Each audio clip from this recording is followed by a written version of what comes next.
And welcome Flip Clock fans. Here in Flip Clock Fan Studios, we've never had one of these. This is a JetSet flip clock alarm.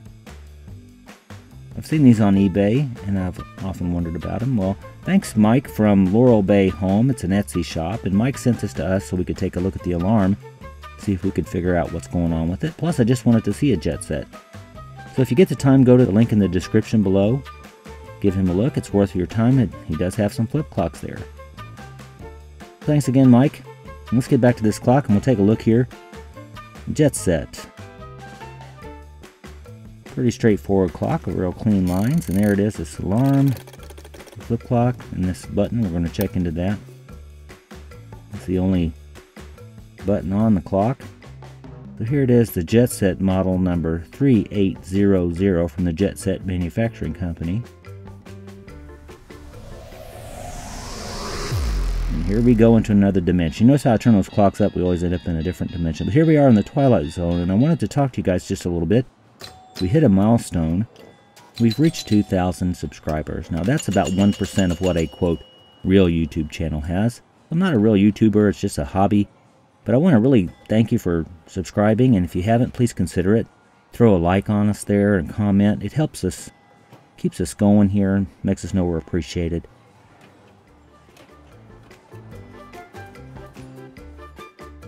But about the clock, this JetSet, I want to thank Engineer from Flip Clock Fans. He's one of our members. He's got a website, timewriter.net, where he can help you fix your clock. He runs a business there where he does restorations, does a great job. Thanks for Engineer for this information on JetSet. JetSet was a brand name of the Winnie Mae Manufacturing Company of Culver City, California. First used September 1st, 72. Various types of electrical appliances were sold under the JetSet name, including clocks. And this ad from 1973 says, JetSet Electrical Alarm Digital Clock, the ultimate in electric alarm digital clocks. Exact time at a glance, large numerals, front lighted for easy day and night reading. It's a cinch to set and shut off. Precision engineering with a leaf-type mechanism for accurate timekeeping. Use it next to the bed, in the kitchen. It's great for timing, or in the office. Let's take a look at that and see what it's all about. We have to be careful flipping that up. No telling where we're going to end up next time. So the JetSet here, we're going to plug it in. We're going to see what it's all about. Got a stovepipe there on top. The clock is running. There's a void there. I hesitate to look in there. You never know what you're going to see. Now, it was sent to me with the face already off. I've just kind of laid that in there. It just pries out. It's no big deal.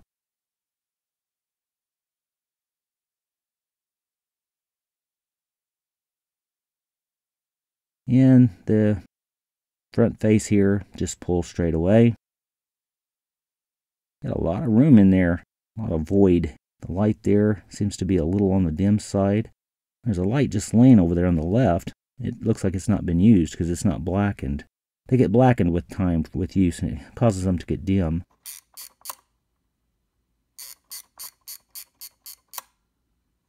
I'm flipping to where the alarm should go off, nothing's happening. The button doesn't do anything. As I'm doing this, you can look at it and try to figure it out with me. Probably already ahead of me. You can kind of look at this together and see what's going on. So we'll better unplug it so we don't get shocked. Never been shocked by one of these yet. I'll let you know when I do, if I survive it. Again, that's an important point. Don't be messing with these clocks when they're plugged in. Standard knobs here. It's very dangerous. This is straight household current and you could kill you. So you want to hold that tight there and unscrew this stovepipe, which is interesting. This is solid brass. This isn't plastic. It's really heavy. I've never seen anything like that on a flip clock. Put a little money into that. So we'll get this out here, see what we can see. Now the clock needs to be cleaned a little bit, but I'll probably just leave it on this cord and wash it up that way. There's no problem with that. Should clean up pretty easy. So the mechanism here, pretty straightforward. Now you can tell this clock has a lot of wear and tear on it. It's been used. See, these flip tiles will get that groove indented in there if it's been used a lot. It doesn't affect the functioning really, but you can tell this was A well-used clock.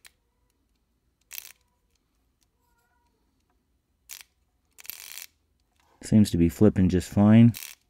A little bit of oil there, maybe some overspray from someone oiling the motor. We'll wipe that off. The motor is turning well. It's either a copal or a copal clone. It doesn't have any markings on it.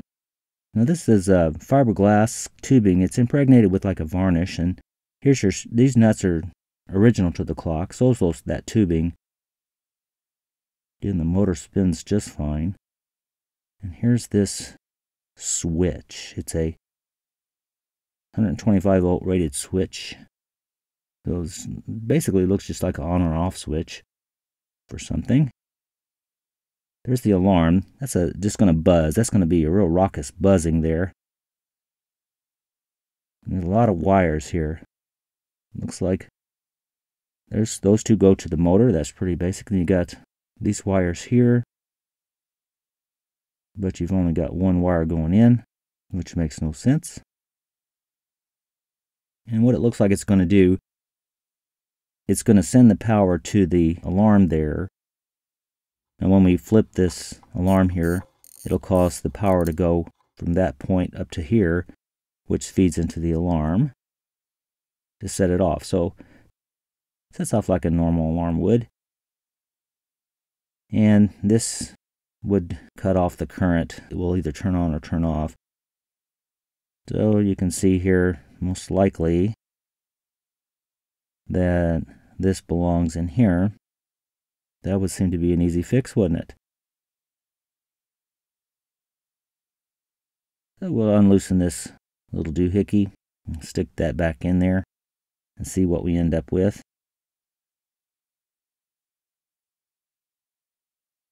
Pretty straightforward. Be nice if that was all it took. But again, you got the varnish tubing there. Kind of has a stiffness to it. Now, a lot of times in the older clocks, that'll break pretty easy.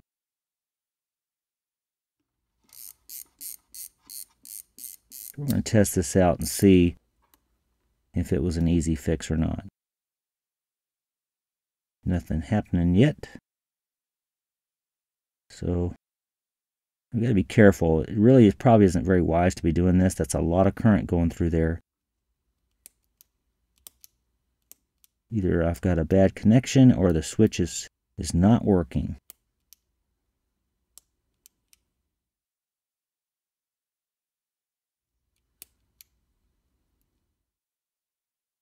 I think it's firm here, so it looks like our switch is an issue, the switch itself. We'll go ahead and test and see. We'll set the alarm off. Whoa. Yeah. That always gets me.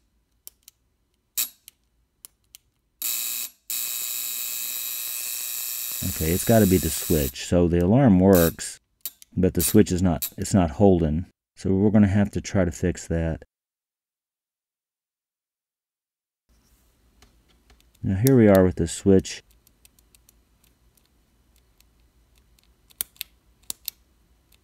And it just doesn't feel right. It feels like it's grabbing in there. So we're going to have to get into it, and hopefully it'll be user friendly and we can get in there and fix it. Maybe this will help somebody if you've got a clock like this. I hope so. We'll see if we can get into this. We'll take it apart from the situation here, get everything apart, and then try to open that up without breaking something, because I highly doubt I'm going to find an exact replacement. We've got this band here. It's like an aluminum band. This is going to hold it together. That would seem pretty obvious. We'll just go ahead and take that off. It's bending fairly easily. I want to be able to bend that back. See what we got in here.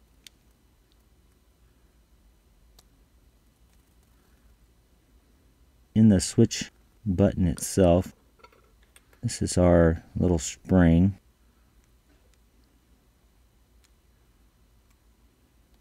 You can see that it's got A little bit of corrosion there, but that shouldn't matter. That's just the spring. It's got a twist to it.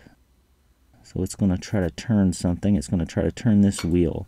And under that wheel, you can see where it's got 2 points. Well, it's got a connecting bar that's going to connect the 2 points down here. And just let the current flow. So it's a pretty basic switch. And it looks like there's some corrosion that I'm hoping that's what it is. So if we can clean that corrosion off, because it seems to have a lot of spring in there. Everything seems to be fine. It might be just a simple corrosion problem. So what I'm going to do is I'm going to use this deoxit to get the oxidation off, and it'll also improve the connection once we get it all together. And since it is a part, we don't just have to indiscriminately spray it in there. We're going to go ahead and do a spot cleaning of all the areas that need to be cleaned. We'll see how that works. Let it soak there a little bit. And we'll clean off the points here. Yeah, it's working. Working fine. Now on this side here, we'll probably need to clean these points as well. So it's got a little greenish color to it. So I would imagine over time that's built up. And we'll just clean this off. And just hope we can get everything back together. Probably wouldn't hurt to let it sit for a while and come back and hit it.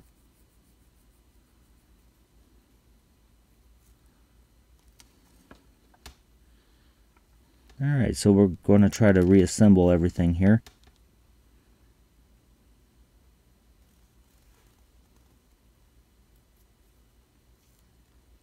It really wasn't that bad, so I'm hoping that's what it was. I can't see what else it would be. It would have to be just a corrosion there. So to get it back, we just drop the wheel back down in there. Get our button together. This is one time where I've actually got the mic open. Usually in this household we've got dogs and cats and people. So we're getting a little flip clock true noise here. For what it's worth. It's rare, like I said. Usually people are talking and they know Dad's in the corner over here doing his flip clock stuff. So they leave me alone generally. That seems to fit just fine. And I can just feel the buttons. It's actually moving better.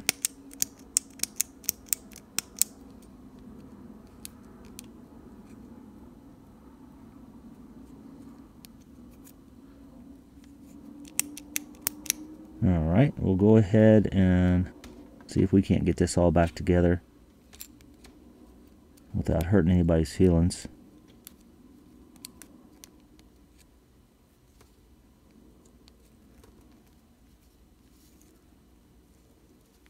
Yeah, I don't even think I'm going to need to put any pliers to that. I don't know how many times you get away with doing that, but it went together really nicely. Let's test it out and see if it's going to work. Well, you see the lights on and everything's running. You can see this one over here. See the difference in that? You've got this light on the left and this one over here. That one's been used there on the right. It gets a black coating on the inside. The electrodes spit off stuff and it blackens that over time. I'm going to probably replace that light. We're going to replace that light. Now, I'm looking at this and I'm trying to figure out, I've already moved back that clear plastic thing, but I'm trying to figure out how to preserve this. I'm a nut about that. I know most people don't see what's on the inside, but I like to preserve it for the integrity of the clock. You'll see later why that might have been a really good idea to do that. Preserve those tubings there.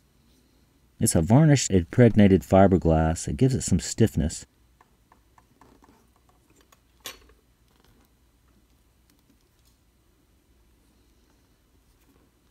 Here's my anticipated replacement, and I've chosen a bulb type that is about the same size, and it's got some good brightness to it. I gotta be careful, that's 120 volts going through there.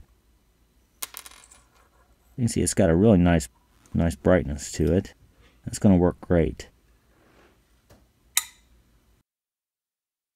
we've got this in place, and you can see here that the tubing helps to keep that in position away from the wheel.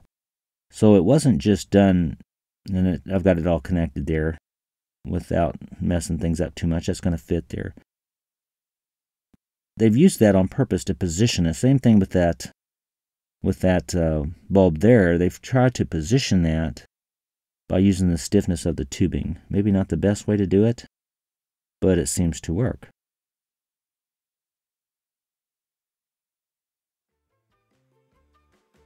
So reapplying everything, we get everything back together, and it works. You can see the bulb there when it's in that little void, that black hole. And everything's back together and working just fine. The JetSet Model 3800.